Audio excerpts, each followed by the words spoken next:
Chat জিপিটিকে আমি একটা প্রশ্ন করেছিলাম, চ্যাট জিপিটি, তুমি যদি একজন এসএসসি 25 ব্যাচের স্টুডেন্ট হতে, তাহলে তুমি সামনের এসএসসি পরীক্ষায় খারাপ করতে চাইলে কি করতে?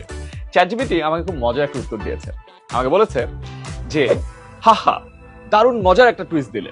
আমি যদি এসএসসি 2025-এর একজন ছাত্র হতাম এবং ইচ্ছে করে খারাপ করতে চাইতাম, তাহলে হয়তো এভাবে চালিয়ে যেতাম। নাম্বার 1, পরীক্ষার আগের রাতে নতুন টপিক পড়ার চেষ্টা করতাম, এতে কনফিউশন 100% নিশ্চিত। 2, মক টেস্ট দিতামই না, এতে বুঝতেই পারতাম না আসল পরীক্ষায় কতটা খারাপ করতে পারবো। 3, গুরুত্বপূর্ণ অধ্যায় বাদ দিয়ে অপ্রয়োজনীয় জিনিস মুখস্থ করতাম, যাতে পরীক্ষার হলে গিয়ে বুঝতে পারি ধুর, এটা তো সিলেবাসেই ছিল না। এন্ড বাই দ্য ওয়ে, আমাদের ফাইনাল রিভিশন লাইভ কিন্তু খুব দ্রুত শুরু হচ্ছে, ডিটেইলস আমি কমেন্টে দিয়ে দিচ্ছি। 4, পরীক্ষার হলে প্রশ্ন পড়ে ভয় পেয়ে বসে থাকতাম, যেন উত্তরগুলো নিজে থেকেই খাতায় চলে আসে।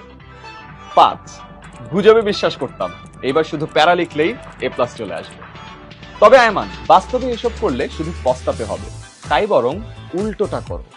সঠিক প্ল্যান নিয়ে এখন থেকেই পড়াশোনা শুরু করো, তাহলেই পরীক্ষায় ভালো করতে পারবে। তুমি কিন্তু চাইলেই চ্যাট জিপিটিকে এমন প্রশ্ন করতে পারো।